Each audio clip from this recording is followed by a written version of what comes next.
Huge crowds though on Saturday. Holy moly. Yeah, really, really well attended.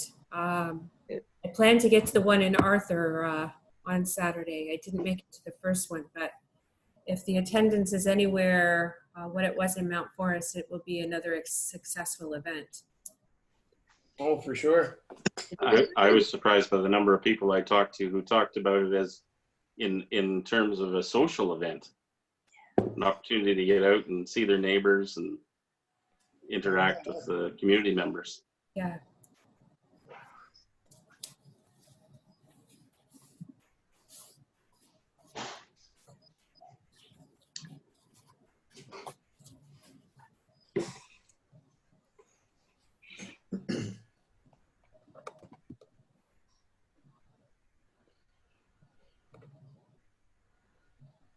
Oh, my cricket went on mute for a little bit. Are you calculating the temperature based on the noises he makes? Oh, yeah. No, do you know how to do that calculation, Steve? About 30 years ago I did.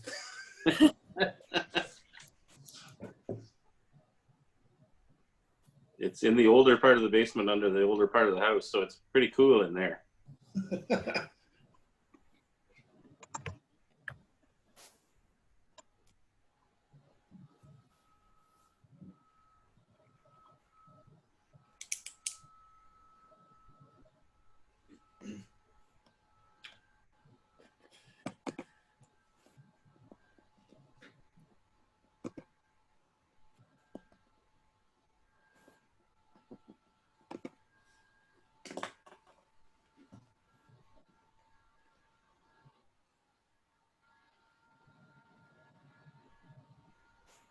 Okay, I think my clock says 7 o'clock, so I think we'll get this show on the rolling here. I lost Lisa again. Are you still with us, Lisa?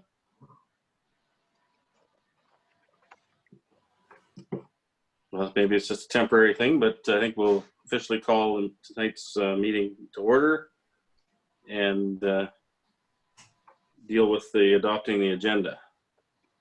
So since I can't see Lisa, I'm going to suggest that Steve, you're moving that, and Sherry, you're going to second it, that the agenda for the August 24th, 2020 regular meeting of council be accepted and passed. Any discussion on that? All those in favor? That's carried. Thank you. And we're on to disclosure of pecuniary interest on tonight's agenda. Again, I don't have any. Steve? I do not. Sherry? No. I see Lisa has joined again. Are you able to speak with us, Lisa? Yeah, I'm back. Okay, we're just doing pecuniary interest. Do you have anything to declare? Nope. Okay. Thank you. So we're no presentations this evening. So that brings us on to the minutes from the previous meetings. So I'm going to suggest that's moved by Sherry, seconded by Lisa, that the minutes of the regular meeting of council and the public meeting held on August 10th, 2020 be adopted as circulated. Any questions or comments on those minutes? All those in favor? That's carried. Thank you. We're now on to deputations. Karen, you said you were going to include Samir in the... He is, he's on with us now. Hi, Karen, can you hear me? Yes. Do you have a video, Samir? Yes, I have the video, I guess. I'm in the car, but it's okay. Okay. So welcome, Samir. We got you there. Thank you. Hello. The floor is yours at the moment. Okay, I had a small request. I believe, because of Corona, everybody was going through difficult times. I was owning a property in Arthur, Ontario, 125 Berkshire, and my tenants left me right when the Corona started, right in February. And I was having hard times, finding a tenant for like good, 3-4 months. Then eventually I sold the property. The reason of this request is in regards to I mean, I wasn't sure at that point, you know, that even though if the property is vacant, I'm still liable to pay for the water and the sewage bill. And I mean, I received a bill for 5 months, 6 months, you know, which I couldn't pay because of, you know, financial difficulties. And then Karen, she advised me that there will be a meeting, council meeting, in which you can bring up this, that, I mean, I don't know if it's fair with me, though nobody was living in the property, still I'm liable to pay the bills. But then she told me, if, you know, uh, at the meeting, there's a chance, you know, they might waive some of it. And I don't know how true is that, if it's possible at this point, and any help, you know, will be highly appreciated. Okay, thanks, Samir. Ask any members of council if they have any questions or comments. Steve, go ahead. Just a quick one. Thanks, Samir, for joining us. Did you say the house is sold and has it closed already? Yes, it was sold on July 31st. The closing happened on July 31st. Okay, So thank you. it's the new tenants now. Okay, anybody else have questions, comments? I guess I have a couple I'll make. Samir, and I have to go back to something in your request that's in the agenda that really caught my attention with regard to the waiving of these fees. And that was your comment about not wanting to pay for services you don't receive. And I completely understand the position you're in, and I agree with you. I don't like to pay for services I don't receive either. Unfortunately, though, our water and sewer services, the vast majority of the costs associated with those things are services related to the pipes and infrastructure in the ground that continues on 100% of the time, whether any water is moving up the pipe or back down the pipe, so to speak. And so to suggest that we're going to waive those costs, we didn't disconnect the pipes from your property. They continued to have that services for the entire period of time. So I personally have trouble looking at anything that would waive it. I mean, we have lots of residents who travel out of the country for vacations, and I think in terms of our policies, to waive it under these circumstances would not be fair to all the other residents who pay those ongoing infrastructure costs month in and month out and have them available to their homes. So, Lisa, I mean, just a second. We'll let Lisa go ahead. Yeah, I just wanted to make one comment on that as well. I mean, having your water on, even if we could shut it off, really helped you sell that house. It is so difficult to sell a home with water and sewer turned off. Okay. Anybody else have any questions or comments? Sherry, go ahead. Yeah, I just have a comment. I can appreciate the fact that you might be having some financial struggles due to COVID. I too have a hard time actually waiving the fee, but perhaps some kind of payment plan could be set up to help you pay those costs. And I look to staff to see whether that's an option. I am suggesting that probably is, but I don't know that for sure. Okay. Mike, go ahead. Yeah, I'll speak to that briefly, Councilor Burke. Yeah, typically we try to work with everyone as it relates to payment options. This one is maybe somewhat unique in that the property has closed and there's different owners and different tenants, but certainly we would be willing to have conversations with Samir if that's something that he's open to considering, is maybe staggering the payments so it's not all happening at one fell swoop. But certainly staff can have those conversations. Okay, Steve. I'm just going to say I can appreciate it as well, Samir, the situation that you're in. But I think if we were to waive this, that would set a pretty wild precedent for everyone else that's in Wellington North as well. And I'm not in support of waiving them, but I like Councillor Burke's idea of helping you out that way. Okay. So I guess, Samir, it would take a member of council to come forward and propose the waiving of the fees. I'm not hearing that happening. But I think there is the opening there, recognizing the financial challenges of the times that you're going through, that a payment plan, if that's appealing to you, to spread out those costs over a bit more time, could be possible. It'd just be a matter of working with our staff to make that happen. Sure. I had only one question. I mean, though it was my stupidity. I mean, I should have known about this thing, because there are no water meters in Wellington. Wellington North. Usually, I mean, I live in Brampton, so I mean, in our house, there's a water meter, and then whatever you use, you pay for it.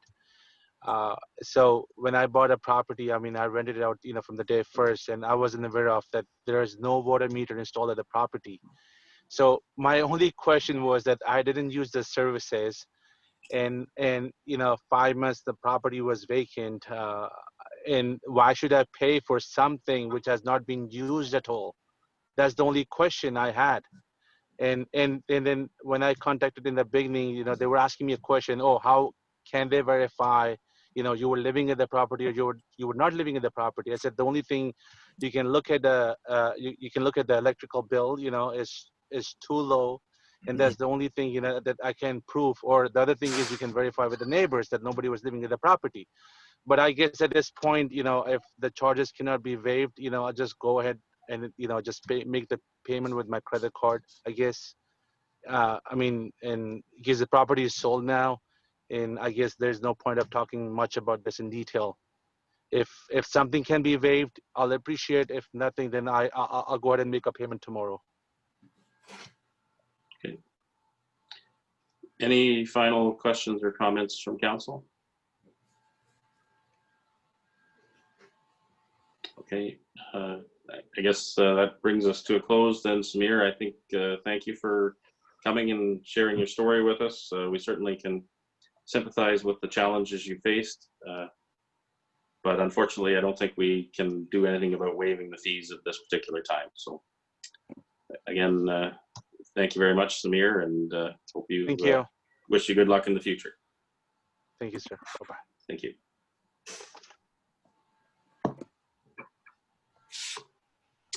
Okay. So that moves us on to items for consideration. So now's the time to identify those things we'd like to pull out for further discussion from the list. So everybody got their list ready? Steve? I would like to pull 3A and 7A. Sorry, Steve, you got blurred there for a minute. 3A and 7A? Yes, please. Okay.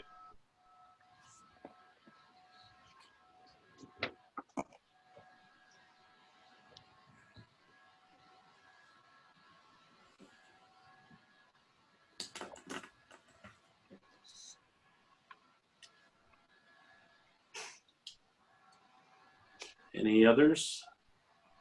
Go ahead, Sherry. 4A. Okay.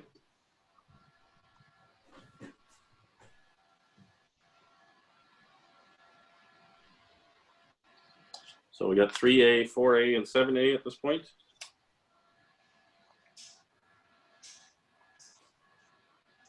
Any others?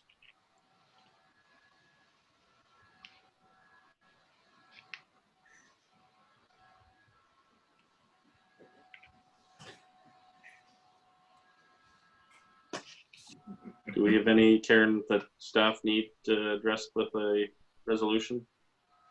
Not out of the ordinary, but I would just look to Chris. Did you want a specific report pulled? Not necessarily. If council is comfortable with both documents, that's good with me. Okay. So no, I haven't had any other requests from any staff to have any particular reports pulled. Okay.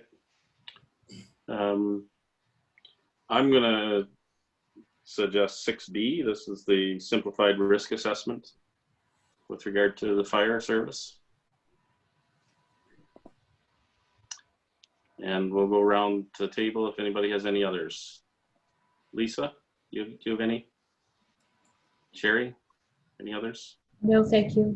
Steve? No, I'm good with the 2. Thank you. Okay, so I'll just recap. We got 3A, 4A, 6B, and 7A. Okay. And did you get those, Karen? Okay, so we'll move on and deal with all the others. So we have a recommendation here moved by Steve, seconded by Lisa, that all items listed under items for consideration on the August 24th, 2020 council agenda, with the exception of those items identified for separate discussion, be approved, and the recommendations therein be adopted. All those in favor? It's carried. Thank you. So that brings us back to 3A. And I'm going to suggest that that's moved by Lisa, seconded by Sherry, that the Council of the Corporation of the Township of Wellington North receive report CBO 2020-09, being the building permit review for the period ending July 31st, 2020. And we'll open the floor for discussion. Steve, go ahead. Just had a quick one for you, Darren. Have you noticed a change or an increase in building permits as the province has kind of reopened for business, or is it pretty much average, or how's your building department working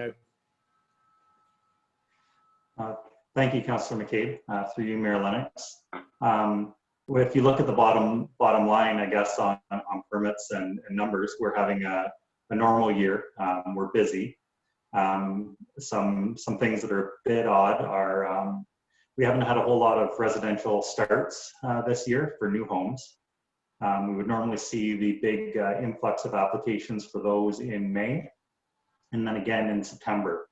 So those May permits were put on hold. So next month we'll see if people have decided to move ahead with those. What we are seeing a lot of is decks, small home renovations, swimming pools, more than we've ever seen in a year of that type of thing. One thing that's funny just today is I seen the first permit application come through for one of those temporary party tents. Somebody's putting those up.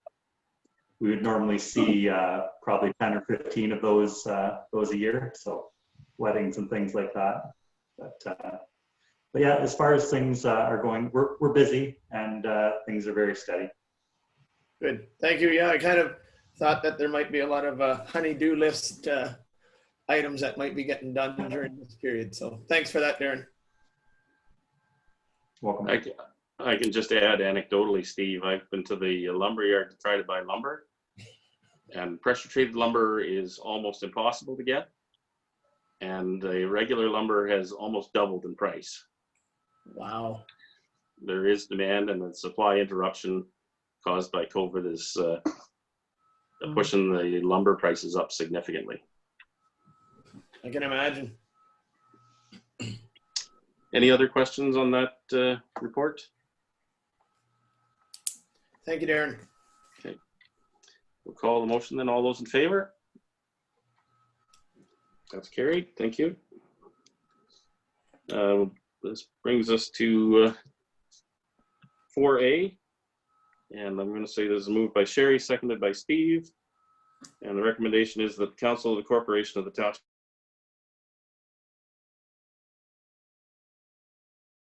on the Owen Sound to Guelph Wayago intercommunity bus service, and further that council authorize the mayor and clerk to sign the licensing agreements with the city of Owen Sound, allowing the bus service to utilize municipal parking lots in Arthur and Mount Forest as pickup and drop off points. Open the floor for discussion. Sherry, go ahead. Yes, I wanted to pull this because I think it's a really good news story. I believe the launch was originally supposed to be in January. So my first question is the launch on track? Because I've had a lot of questions about this bus service. When is it going to happen? I'm happy to see that the rates are very reasonable. So to you, through Mayor Lennox, Dale, is the launch on track? And I also seen noted in the agreement that the bus service may be able to put up signage. Is that something that we can look forward to? And would there be some kind of shelter there as well? Thank you, Councillor Burke. Through you, Mayor Lennox. Yes, the bus service is on schedule according to our contacts at the City of Owen Sound. So it is scheduled to start on August 31st, as far as I'm aware. I'm glad you pulled the report as well, because in the report for the Mount Forest location, it's actually showing an address of 154 Elgin Street, and that is actually the incorrect address. So we have a new agreement that's coming from the City of Owen Sound. The stop location will actually be the driveway between the post office and 154 Elgin Street, which is the piece of land that the township owns. There will be, I believe, a sign going up at that location to say it's a bus stop. At this point in time, I'm not aware of any plans by the City of Owen Sound to put up any sort of bus shelter on those locations. But I suppose, depending on volume, that's something we could look at in the future. Okay, thank you very much. Any other questions or comments? Lisa? Yeah, I agree with Councillor Burke. $5 from Arthur to Guelph, that's incredible. Dale, it doesn't mention in the report, I'm just curious, where is the Guelph drop-off or Guelph terminal? Where is that located? That's a great question, Councillor Hearn. I'll have to get back to you on that. I'm not exactly sure if it's the downtown bus terminal. That's where I would expect it probably is, but I'll have to get the answer to that and get back to you. Okay, thank you. The other nice thing, if I can, on this one is this is actually a 7-day-a-week service. So currently we don't have a Saturday, Sunday service for transit, whether it be Ridewell or any other. So this service is a 7-day-a-week, I believe. Okay. Any other questions or comments? I'd just like to echo the comments of Councillor Burke and Councillor Hearn that this is a good news story for sure. This, as I understand it, is a project that is partially funded by the provincial government, similar to the Ridewell in Wellington County. And the ridership or the usage of it will probably play a role in whether it's available in the future or not. And certainly recognize that during COVID-19, it probably makes some people a little leery of using public transit like this. But I think we want to do what we can to encourage its use, because many residents in our community have identified this as a need. And we now have a service available that we haven't had for quite a number of years. And I sure hope that the people that need it most are willing to take it up, because not only is it good for getting people to Guelph or Fergus or further points north if they wish to go, but it's also at a reasonable cost. So I think if we might even want to spend a few dollars just to help promote it if we have an opportunity to do so, because I think we want this to stick around long term for the long-term benefit of our residents. So, we'll see how it goes, and maybe we can assist with this as we go along. Dale, go ahead. Yeah, Mayor Lennox, just back to Councillor Hearn. I just got confirmation it is the Guelph Transit Terminal where the stop is in Guelph. Okay, great, thank you. Thanks, Dale. Thanks, boss. Any final questions or comments? Okay, I'll call the motion then. All those in favor? That's carried. Thank you. And that brings us to 6B. And I'm going to suggest that's moved by Steve, seconded by Lisa, that the Council of the Corporation of the Township of Wellington North receive for information report DFC 2020-004, being report on the simplified risk assessment. I guess that's all there is to it. Open the floor for any questions or comments. I guess I'm the guy that pulled it, so I should ask the questions. So, hi, Chris. See you're with us. One of the other questions I had is this, I was just wanting to verify after having read the report, is this something that we have not done before? This is something that I did not find in the documents that I was handed, and talking to staff, we hadn't seen a copy of this. So this is a mandatory requirement under the Fire Protection and Prevention Act, is to do a simplified risk assessment. So, and it's just something that I like to start with, and that our team, Marco and Quinn, who's covering for Cleese, and I worked on, because it gives you a really good starting point for your municipality for fire protection, because you identify the risks in your municipality, and then your programming and your fire inspections and your fire suppression all relates back to your risk assessment and what are the risks in your community. So it really is a good starting document to then move forward with, like in the establishing regulating bylaw that was 6A, a master fire plan, that you can go into a master fire plan document that then can plan out the future of how the fire service wants to progress forward. Okay, thank you. And I guess the other question I had too was going through the process was, I mean, there seemed to be a lot of similarities to me with regard to our emergency management plan as well. Were there anything surprises that came out for you and other team members as you were going through this process? Not really. Like, what a lot of it we knew going into it, but the one that we put in to address is the uniqueness of Wellington North is the geography and how much of it there is. So like the area that we cover, all the way past Con, up 89, that's a large area out there that takes a long time to get extra fire departments there on mutual aid and that kind of stuff. So in the document, it identifies that there's some very long response times that we're looking to address in the future on some automatic agreements or that it's a lot of travel time. So, and that's just the uniqueness of the land. Like there's just an area out there, and the Luther Marsh is the other area, that it's just a long way to get anybody else there to help. And it's a long way for us to go. So identifying that can help us with our response plans moving forward. Okay. Thank you. That's, I think, answered all my questions. Anybody else have any comments or questions? Sherry and then Lisa. Go ahead, Sherry. Yeah, just it says that we don't have any current fire protection agreements with neighboring municipalities.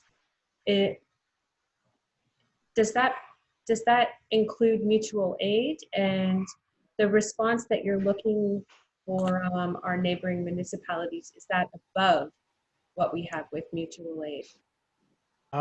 So through you, Mayor Lennox, yeah, so we don't have any agreements to protect Wellington North.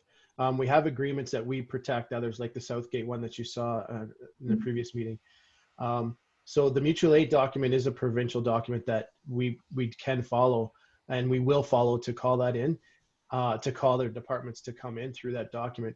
What we're referring to in there is that area that's out, that's a long travel way. It would be what's called an automatic aid agreement, that if for an incident out there, if we're sending 2 or 3 stations, depending on the type of fire that it is, they would automatically be dispatched instead of waiting for us to activate mutual aid. And a lot of that time, when you see it, we can negotiate that there's no cost involved, or that's it. It's just getting the resources on the road faster than us getting there, or waiting and calling mutual aid, that our dispatch center would automatically send those resources, because we know the travel time is so drastic. So those are the type of agreements that we're looking for to do that. So Okay, thank you. you're welcome. Lisa, go ahead. Sorry, I'm going to turn my camera off. Unstable internet again. I just wanted to comment that we're newly into our partnership with Minto on the fire services, and I was glad to see there are two positive things from my perspective that have come out of it already. Number one being this report, which I thought is fabulous and was eye-opening, and number two, that our partnership with Minto will make the coverage for at least the north end of our municipality easier and help better keep our residents safe and secure. So those were two things that I pulled out of there that I thought were positive forward. Yeah, and through you, Mayor Lennox, That's not that a is question. well. And thank you for that. I appreciate that, and you're absolutely right. We're already working that the north end and like what I call the bottom end down near Tiviotdale, but it's also reciprocal for Minto because Minto goes right outside of Mount Forest, right to the corner, Leibold's Corner. I think it's the old term that has, the gas plant, but also Pike Lake and all that stuff is it's a big benefit for Minto. So it goes both ways and can really help that end. And then we're also in that report looking at the other ends that we can make sure that we have the resources going there. And all of this, you'll see a report coming in September will lead into the master fire plan that we'll plan on doing internally, like just writing ourselves, that'll address a lot of this stuff and come up with some strategies that council will be able to really see that, we can all work towards in the next few years and itemize them out. So that's really looking forward to that. Okay. Any other questions or comments? Steve, go ahead. I just want to say thanks for how in-depth that report was, Chief. It was good to read, and I had to read it a couple times just because there's so much good information. But then it also kind of gives us a great list of where our risks are, and it's a great way to have those identified. So thank you for a great report as well. No problem. And through you, Mayor Lennox, I just want to make sure that it is honestly a team effort, like Marco, and that's what Marco's here tonight. And Quinn, who's covered for police, it was a team effort putting it all together. Getting the statistics and getting that all together is definitely not a one person. It takes a group to put that all together and put it in a report. So that's the exciting stuff that we think the management team can really do and work towards, because everybody brings their own expertise to the party, so to say. So it's really beneficial that way. Okay. Any other questions, comments? Through the discussion, actually, I came up with one more at least, Chris, and that relates to, again, that area out east of Mount Forest. You talk about, involving other fire departments in the response there, and I was thinking, that really what, in my mind, you're talking about Shelburne, Dundalk, Grand Valley as the closest places to respond to that area. And as far as I'm aware, none of them are dispatched in the same way that we are. Do we have that kind of interoperability that, say Guelph, when they're doing dispatch, could contact those stations automatically as well? Correct. Yeah, Mr. Mayor. So Guelph has the capability to put these agreements into their dispatch center that when a call comes up in that area, it will automatically flash on their screen that they need to immediately notify those other dispatch centers. So while one dispatcher's dispatching us, the other one will be on the phone with Owen Sound, or I believe it's Tilsonburg now that does Shelburne. We'll be on the phone with them saying, you need to send these ones as well, so that they don't wait for us. It's a notification right on their screen that comes up as soon as that 911 drop from that address comes in. So it's a very big time saver and speed things up a lot. Okay, great. Thanks very much. No problem. Any other questions or comments? Okay, seeing none, then I'll call for the vote. All those in favor? That's carried. Thank you. Thanks, Chris. That brings us to 7A. And I'm going to suggest that's moved by Lisa, seconded by Sherry. that the Council of the Corporation of the Township of Wellington North received for information the Wellington North Power Inc. quarterly newsletter, quarter 2, April 1st to June 30th, 2020. And with that, I'll open the floor for questions or comments. Steve, go ahead. I just had a quick one, and it was not went right hand in hand with what Samir was saying, but it was interesting that he was okay to pay his electrical bill, but the water and the sewer was a bit of a trouble for him. But have we noticed a lot of, or have we had to help out a lot of people in this pandemic with financial help, I guess, to offset some of the electrical bills? Or So I guess probably I'm the guy that has to answer that question. And I don't have the fine granular detail, but I do know that the vast majority of bills have been being paid on time. The province has also put in place some programming for those who are under financial stress to assist them, and our staff at Wellington North Power are working on assisting those people who want to apply for that program. There has been a period, the policy is that they can't disconnect electricity for non-payment during the winter time, and during COVID-19 that period was extended. So there's a little higher accounts receivable than would normally be, but a lot of the staff believe that once that inability to disconnect for non-payment ends, that some of those bills will be brought up to date. So at this stage, I don't think there's an expectation that there's going to be a lot of write-offs due to inability to pay. okay, thank you. Any other questions or comments on this one? Okay, I'll call vote then. All those in favor? That's carried. Thank you. And notice of motion. Any notice of motion this evening? I have none. Okay, seeing none, we'll move on to community group meeting program report. Anybody have anything they'd like to discuss? Nice cat, Karen.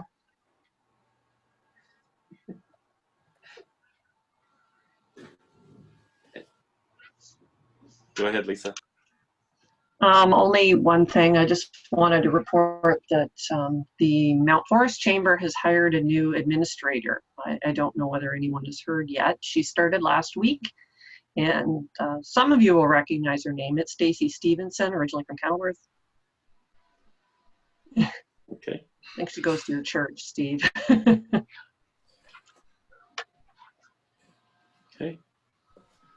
Anything further community group program related?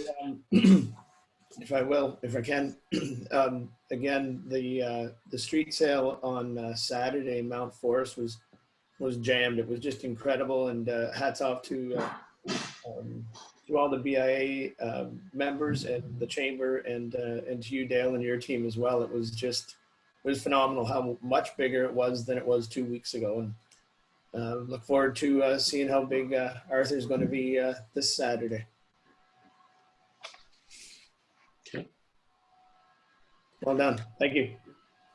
Anything else from anybody? Okay, I just had a couple of little items I wanted to highlight as well. And yeah, I think the shopping events I don't know how it's worked out for the vendors necessarily in terms of the sales, but certainly the crowds seem to be coming out, and the weather reports have been very, very positive.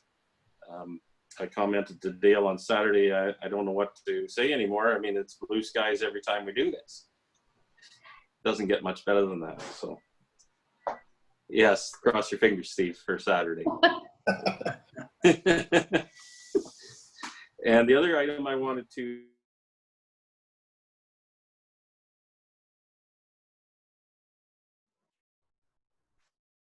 for this year has been canceled, but they're looking to try to do some sort of an event on the Fall Fair weekend.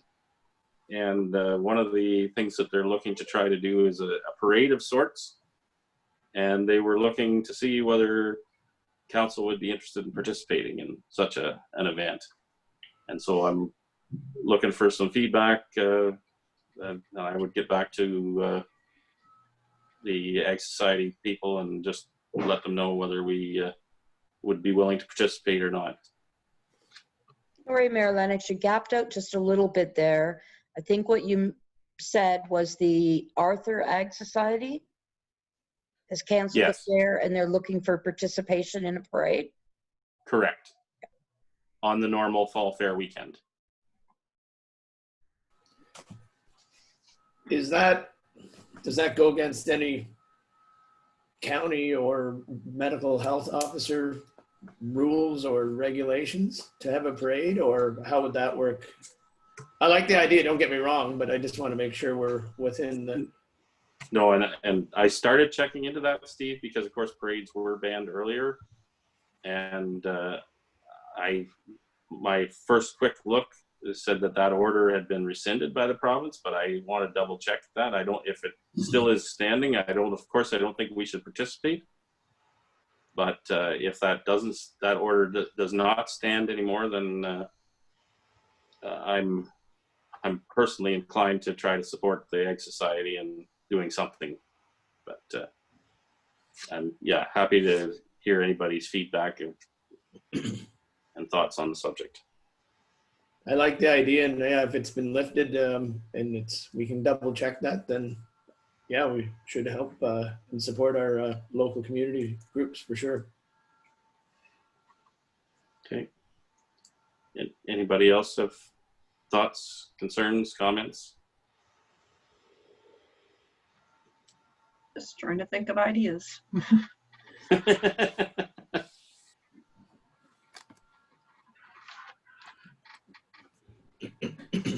Okay, so what I'll do in the interim is I'll verify what the status of that order is with the provincial order regarding parades. And then I'll be in touch with you, other members of council, just to see, willingness to participate and availability and those types of things. But I just wanted to bring it up.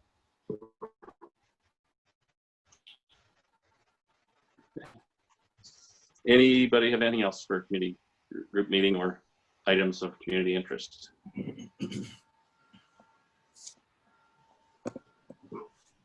Okay, so I think that brings us to bylaws. And we have a recommendation here. I'm going to say it's moved by Sherry, seconded by Steve. The bylaw number 69-20, 70-20, and 71-20 be read a first, second, and third time and enacted. Any discussion on those? All those in favor? That's carried. Thank you. And that brings us to our closed meeting session. So our recommendation here, moved by Steve, seconded by Lisa, that the Council of the Corporation of the Township of Wellington North go into a meeting at 7:41 p.m. that is closed to the public under subsection 239, subsection 2 of the Municipal Act 2001, specifically for item K, a position plan, procedure, criteria, or instruction to be applied to any negotiations carried on or to be carried on by or on behalf of the municipality or local board. And the items here include reports, RPL 2020-14 being a report on negotiations by the municipality with local board, a review of closed session meeting minutes from June 22nd and June 29th. All those in favor? So we're in closed session, and I think we have some housekeeping stuff to do with regard to, do we need to recess, Karen? Yes, please. Okay, so we'll 10 minutes, or how long do you think we need, Karen? I just need to kick everybody off and stop recording, but maybe people need a refreshment break, but. Okay, why don't we say 5 minutes then? Sounds good. So I'll say moved by Lisa, seconded by Sherry, that we recess the council meeting for 5 minutes, starting at 7:42. All those in favor? That's carried. Thank you. Thank you.